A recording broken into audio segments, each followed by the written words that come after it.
Dear friends, I greet you by saying grace and peace to you. My name is George Brandt and I'm a facilitator of Trauma Healing Network. I am taking part in a series of 5 short uplifting talks that will be shared over the next few weeks with you, and I bring to you number 3 in the series of 5. The current COVID-19 pandemic situation in the world, but more specific in Namibia, has forced us to adapt to extraordinary circumstances due to the fact that it affects our economy very negatively, but most of all, it brings sickness and death. People are losing their jobs. Others cannot cope because fear and anxiety have also encroached households, and all of a sudden, we are in a very difficult time where we need to find rest and security in the Lord. As it is now in our country, many of us are on a difficult trauma journey. Hence, I will be sharing the color blue with you, and in the very same breath, want to refer to a Bible verse that is very special and relevant. It comes from the book of 2 Corinthians chapter 10 verse 5, teaching us that we take every thought captive and make it obey Christ. Friends, our blue color deals with emotions and asks the question, how do you control your emotions? Yes, control your emotions, or your emotions will control you. When we experience traumatic events, we also experience a lot of painful emotions. They are not just regular emotions, they are intense. We are very frightened or very angry, which turns easily into hate. We can become aggressive while we were not like that before. If these emotions are not controlled and regulated, they may disrupt one's life and relationships, and in this way contribute to a grey experience of life. Therefore, it is very important to stop, to face our emotions, and to handle these emotions we experience in healthy ways. Now, to deal with our emotions is often our worst nightmare. But why? The problem with emotions is caused by our views about emotions.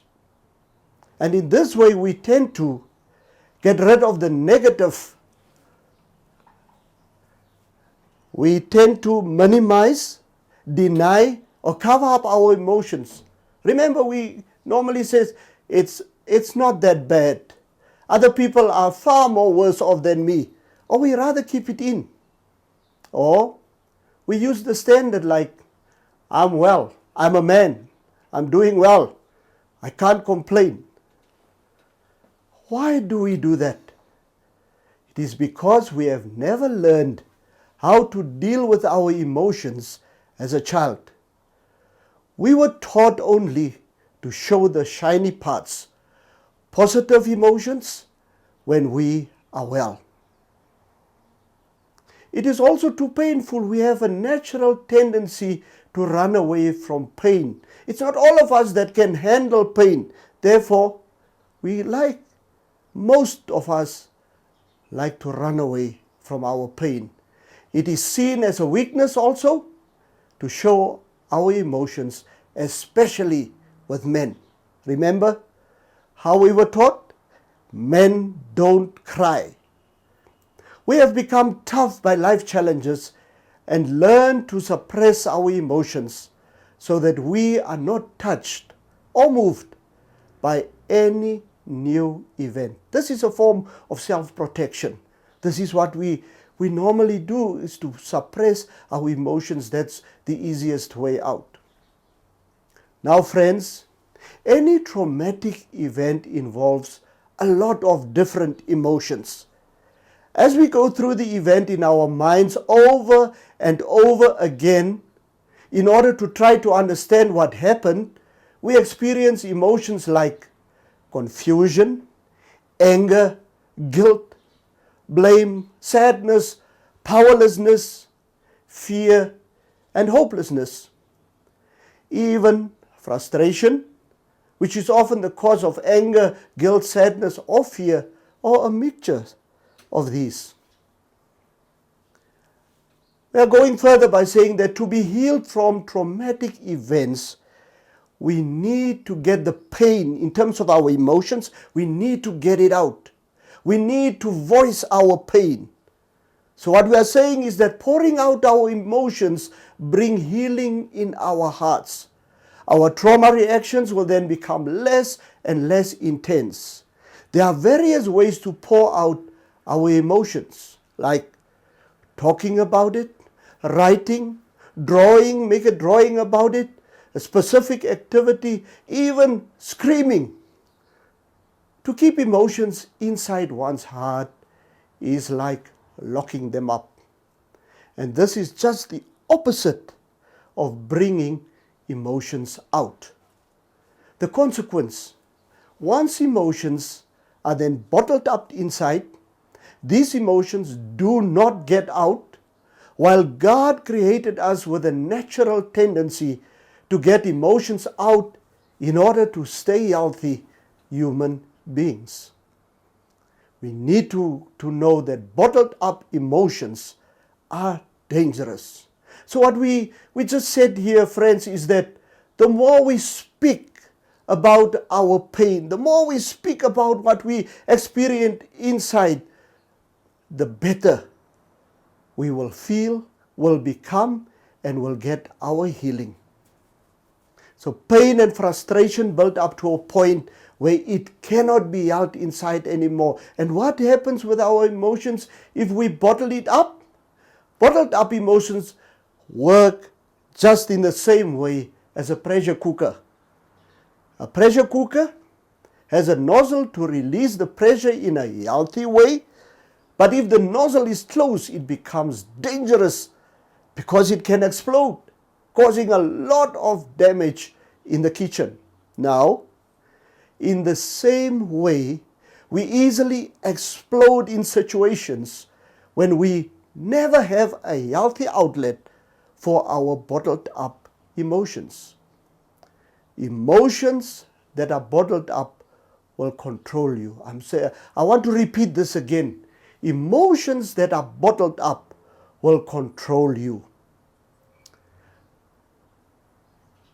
We continue by dealing with emotions. Start with managing a healthy emotional life. And here it is important to know that God created us with the ability to think and decide how to deal with emotions so that these emotions do not control us. The moment you deal with the emotion, it is gone. So a healthy emotional life consists of 4 skills. Number 1, be aware of the emotion inside your body. It means all the time you have to stay focused on the changes in emotions in your heart. Number 2 says, give that emotion a name. How do you feel? Do you feel angry, jealous, afraid, worried, hopeless, joyful, content, thankful? It can be either negative or positive emotions. Give a reason for your emotion. Does the emotion relate to a specific event or situation? And then number 4 says, the difficult step is to think and reflect in order to decide on how to act, react, or deal with the emotion. Should you talk about it, or maybe do something concrete to get rid of the emotion? I just want to repeat 2 important aspects here. Give that emotion that you are feeling, give that emotion a name. How do you feel? And then you will know. And what gave reason for that feeling? Give now a reason for that emotion. does the emotion relate to a specific event or situation? Please remember these ones because it is very important. But friends, while on a trauma journey, we have to focus on every step. We have to focus on every emotion and deal with it in a healthy way.